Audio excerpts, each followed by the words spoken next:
दोस्तों, corona virus की तीसरी लहर को लेकर यहाँ पर 5-10 ऐसे बड़े अपडेट हैं जो भारत के हर एक नागरिक को जरूर जानने चाहिए। 10 बड़ी खबरें मैं आपको बताने वाला हूँ। देखिए कुछ बड़ी हेडलाइंस न्यूज कि हमारे देश के स्वास्थ्य मंत्रालय ने भी लोगों को आगाह किया कि दुनिया भर में दस्तक दे चुकी है कोरोना की तीसरी लहर। अगर नहीं संभले तो नुकसान भुगतने के लिए तैयार रहें। जी हाँ, कई वैज्ञानिकों का ये कहना है दोस्तों हमारे देश में कि 4 जुलाई से ही कोरोना की तीसरी लहर की एंट्री हो चुकी है। वैज्ञानिक ने DDL मैट्रिक्स के जरिए ये दावा किया है कि कोरोना वायरस की तीसरी लहर जो है ना वो जुलाई के महीने से शुरू हो चुकी है और अगर हमने थोड़ी सी भी लापरवाही की तो ये कोरोना की तीसरी लहर और भी ज्यादा तेज हो जाएगी और खामियाजा इसका वही भुगतना पड़ेगा जो हमें दूसरी लहर में देखने मिले। राइट, अब ऐसे में देखिए कुछ बड़ी और खबर कि सरकार का कहना है कि कोरोना की तीसरी लहर की बात को लोग बाग जो है ना वो मौसम का अपडेट समझ रहे हैं, इसको गंभीरता से नहीं ले रहे हैं। तो आप ऐसा बिल्कुल भी ना करें क्योंकि ये तीसरी लहर की चेतावनी कोई मौसम का अपडेट नहीं है। ऐसा नहीं है कि अब मतलब बारिश आने वाली है, आंधी तूफान आने वाला है, ऐसा नहीं है। ये एक वायरस की भयंकर लहर है तो इसको थोड़ा सीरियस लें, गंभीरता से लें। देखिए तीसरी लहर को मौसम का अपडेट ना समझें। केंद्र सरकार ने लोगों की लापरवाही पर चेताया है और सरकार का यह कहना है कि कुछ दिन तक धार्मिक यात्राओं और पर्यटन को रोका जाए। IMA यानी कि इंडियन मेडिकल एसोसिएशन ने भी सरकार को ये बात को लेकर अलर्ट किया कि आजकल लोग बाग जो है धार्मिक कार्यक्रमों के चलते और यात्राओं के चलते काफी भीड़ जुटा रहे हैं तो इनको कुछ दिन के लिए और टाल दिया जाए। और ऐसे में कोरोना वायरस की तीसरी लहर को लेकर हर एक भारतीय नागरिक को थोड़ा सीरियस हो जाना चाहिए, सचेत रहें आप। देखिए भारत के प्रधानमंत्री नरेंद्र मोदी ने भी हिल स्टेशनों पर उमड़ रही भीड़ को लेकर एतराज जताया और उन्होंने कहा कि अगर यही हालात चलते रहे, हमने इसी तरह की लापरवाही करते रहे तो कोरोना की तीसरी लहर आकर ही रहेगी और इसीलिए हमें अपना एंजॉयमेंट थोड़े दिनों के लिए रोकना होगा। देखिए पीएम मोदी का आज कहना है कि कोरोना को रोकने के लिए हमें माइक्रो लेवल पर और सख्त कदम उठाने होंगे। ये वायरस बहुरूपिया है और इसीलिए हमें इसके हर एक वेरिएंट पर पूरी नजर रखनी होगी। जो कोरोना के अलग अलग वेरिएंट हैं, डेल्टा वेरिएंट, गामा वेरिएंट, फलाना ढीमका, तो सभी वेरिएंट पर हमें नजर रखनी होगी और एक रिसर्च एनालिसिस डेवलपमेंट करना होगा ताकि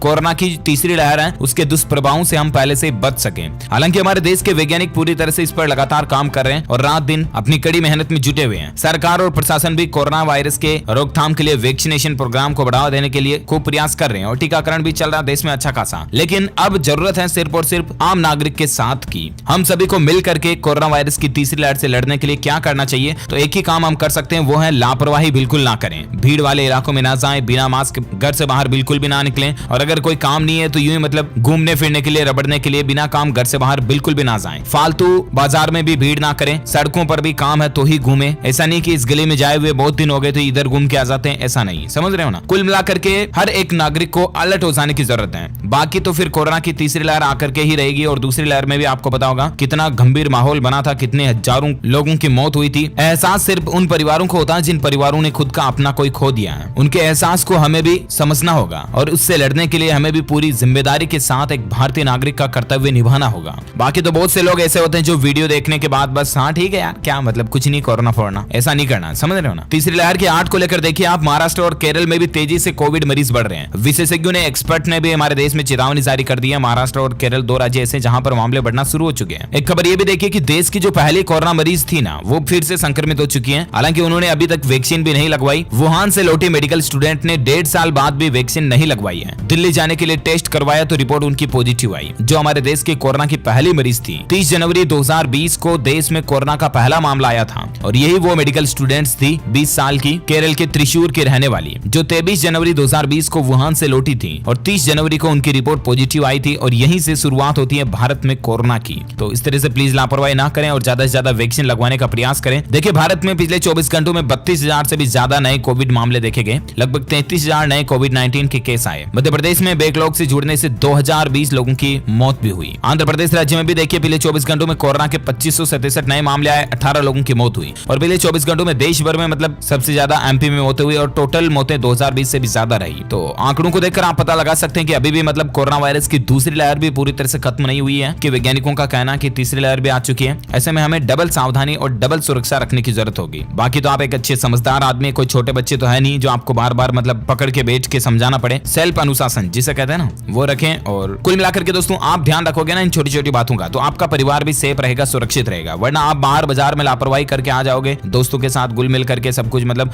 और अगर भगवान ना करे, खुदा ना खास्ता, आप अगर पॉजिटिव हो गए तो शाम को घर पे आओगे, आपके परिवार फैमिली मेंबर के दूसरे लोग भी पॉजिटिव होने की संभावना बढ़ जाती है, रिस्क बढ़ जाती है। ठीक है ना, तो लापरवाही ना करें। और बस सिर्फ इतना ही कहना मेरा तो कोरोना वायरस से संबंधित कुछ ये बड़े अपडेट थे जो मैंने आपको बता दिए। वैसे आप कौन से राज्य में रहते हैं मुझे नीचे कमेंट करके बताइए। इस वीडियो को लाइक करना, शेयर भी करना अपने दोस्तों के साथ फेसबुक और व्हाट्सएप पर। और हाँ, आप हमारे चैनल DLS न्यूज को सब्सक्राइब करके बेल आइकन भी जरूर दबा देना, ताकि आपको रोजाना के ताजा अपडेट्स और काम की खबरें तुरंत आपके मोबाइल पर मिलती रहेगी। ओके, मिलेंगे अगले नेक्स्ट अपडेट में, तब तक के लिए thank you, take care, good bye, जय हिंद, जय भारत, वंदे मातरम।